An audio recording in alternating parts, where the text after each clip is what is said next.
en est le taux d'usure en ce moment où je fais cette vidéo? On est en novembre 2023. Où en est le taux d'usure? Est-ce que les banques vont pouvoir continuer à nous prêter de l'argent? Voilà le sujet de la vidéo et on commence tout de suite.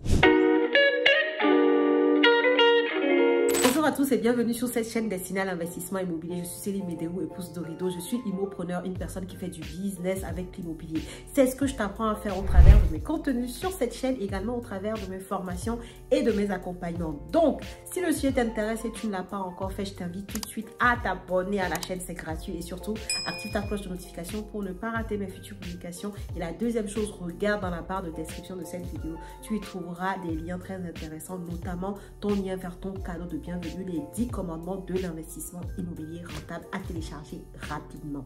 Alors, ça va être une vidéo d'actualité. Comme je commençais à le dire, on va parler du taux d'usure.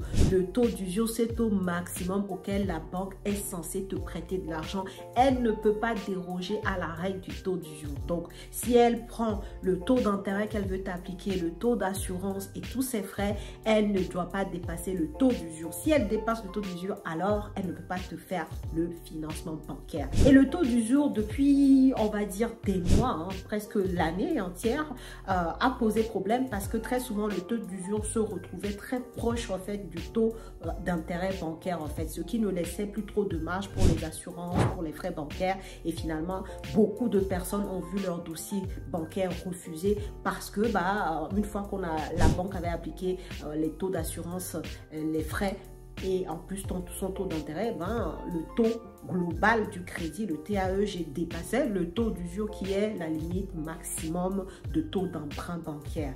Donc aujourd'hui, ce que je propose de faire avec toi, c'est de voir ensemble où en est le taux d'usure en fait. Alors la première chose qu'il faut savoir, c'est que comme justement ce taux d'usure embêtait beaucoup, freinait beaucoup les dossiers bancaires depuis des mois, depuis le début de l'année d'ailleurs, l'État a décidé en fait de proposer ce taux d'usure, de le mettre à jour tous les mois. Normalement, c'est un taux qu'on connaît tous les trimestres. Là, ils l'ont mis sur tous les mois justement parce que les taux d'intérêt aussi bougent tous les mois depuis le début de l'année. Donc là, on a un taux qui est actualisé tous les mois et c'est plutôt favorable pour pouvoir avoir son crédit bancaire. Là, on va parler du coup du taux de novembre 2023. Le taux d'usure de novembre 2023 est à 5,65%. 5,65% le taux d'usure qui va s'appliquer sur les crédits pour ce mois de novembre 2023. Donc, ce qu'il faut que tu comprennes, c'est que le taux d'usure de ce mois de novembre 2023 est aujourd'hui à 5,65%. Donc, le taux, il a encore évolué par rapport au taux d'usure qui était appliqué sur les crédits de octobre 2023. Donc, c'est une bonne nouvelle pour nous, investisseurs immobiliers. Si tu as un crédit immobilier à demander actuellement, vas-y à fond parce que quand tu prends le taux d'usure qui est de 5,65% aujourd'hui et que tu prends les taux d'intérêt aujourd'hui sur 20 ans pour ce mois de novembre, on va te proposer des taux autour de 4%. Il y a quelques banques en fonction de ton profil qui peuvent te proposer des taux encore à 3,5%, à 3,7%, 3,8%, d'accord? Mais en moyenne, on est autour de 4% de taux d'emprunt sur un crédit sur 20 ans. Et sur un crédit sur 25 ans, on va tourner autour de 4,5% en moyenne. Tu peux avoir des taux à 5%. Moi, j'ai des gens qui ont trouvé leur financement là à 5% sur 25 ans en fait. Voilà, mais tu vois bien que entre le taux d'usure qui est aujourd'hui à 5,65% et les taux bancaires, en fait, les taux de crédit immobilier que vont appliquer les banques, on arrive quand même à garder une bonne marge, quoi. Si tu as un profil qui correspond à la banque à laquelle tu demandes le crédit, un profil qui fait que la banque a envie de te garder, tu feras partie des personnes qui vont bénéficier des meilleurs taux. Et aujourd'hui, les meilleurs taux, tu peux, comme je disais tout à l'heure, sur 20 ans, avoir encore du crédit à 3,5%. Donc, entre 3,5% et 5,65%, le gap est assez intéressant pour laisser la marge à la banque d'appliquer les taux d'assurance, les frais bancaires et de toujours rester en dessous du taux d'usure pour pouvoir te réaliser ton financement bancaire. Donc, clairement, à chaque mois que le taux d'usure augmente, en fait, ça reste une bonne nouvelle pour nous parce que tant que le taux d'usure est élevé par rapport au taux d'emprunt bancaire que pratiquent les banques, on a plus de chances, plus de probabilité d'avoir notre crédit bancaire qui soit accordé par la banque. Donc ça, c'est très important de suivre l'évolution du taux d'usure. Maintenant, est-ce que le taux d'usure va continuer à augmenter par rapport au taux d'emprunt? La réponse est oui. Si on veut rester sur l'actualité, une bonne nouvelle pour nous aussi, c'est que la Banque centrale européenne a stabilisé, en tout cas a laissé son taux directeur au même niveau que le mois dernier. Donc ça, c'est une bonne nouvelle. Pourquoi? Parce que le taux directeur est le taux auquel les banques elles-mêmes font leur crédit au niveau de la Banque centrale européenne. Donc ça veut dire que si le taux auquel ils achètent l'argent est stable, nous de notre côté aussi, on espère bénéficier justement de cette stabilité-là aussi par rapport au taux d'intérêt.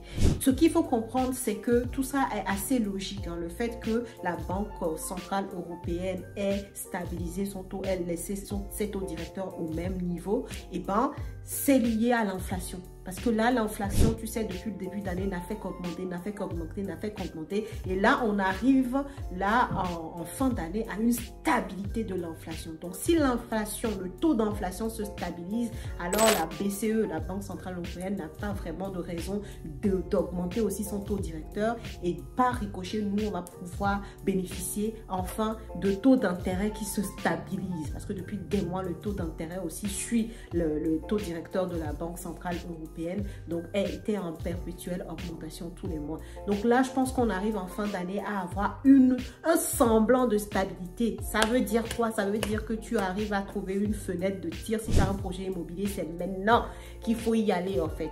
Et je t'ai expliqué pourquoi dans diverses vidéos. Et si tu es à la conférence du 12 novembre, on aura l'occasion aussi de revenir longuement dessus. C'est le meilleur moment d'investir dans l'immobilier. Si tu as un projet immobilier actuellement, n'hésite pas, regarde dans le lien en description de cette vidéo, tu trouveras le lien pour prendre rendez-vous avec une personne de mon équipe pour parler de ton projet. 2024 s'organise là, maintenant. J'ai des personnes qui me disent, mon projet, il est début janvier 2024. Mais c'est maintenant qu'il faut, la préparation est primordiale pour réussir ces projets en fait.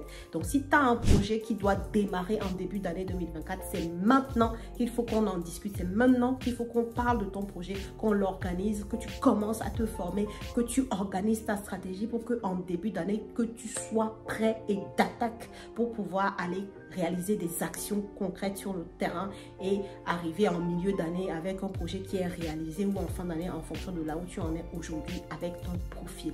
Donc tout ça, ça se discute. N'hésite pas à prendre rendez-vous avec nous pour regarder tous ces détails avec toi. C'est ce que je voulais te dire dans cette vidéo. Si tu n'avais pas l'information sur le taux d'usure, sache que le taux d'usure a encore augmenté pour nous en ce début de mois de novembre et que grâce au fait que l'inflation soit un peu en stagnation, et le taux directeur de la Banque centrale européenne a aussi été stabilisé. Et normalement, ça devrait se ressentir sur des taux d'intérêt qui ne vont pas évoluer, qui ne vont pas encore être plus élevés que ce qu'on a connu en octobre, parce que justement, la banque elle-même paye le même montant sur son crédit. En fait, elle va payer la Banque centrale à peu près au même taux que ce qu'elle a dû payer en octobre, tu vois. Donc, tout ceci est lié. Donc, l'actualité est importante si tu veux investir en immobilier. Moi, je te l'apporterai à chaque fois quand j'ai des informations.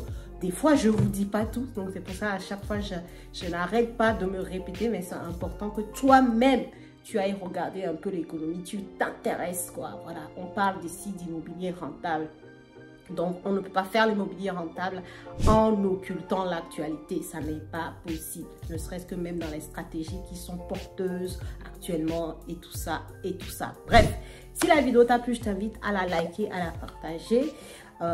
Si tu as des questions, n'hésite pas à les poser en barre de commentaires. Des fois, ça me permet de te faire d'autres sujets de vidéos, par exemple, ou de faire des sujets de posts Instagram, sur LinkedIn. Bref, n'hésite pas à aller me suivre sur les autres canaux d'ailleurs. Et moi, je te dis à la prochaine vidéo.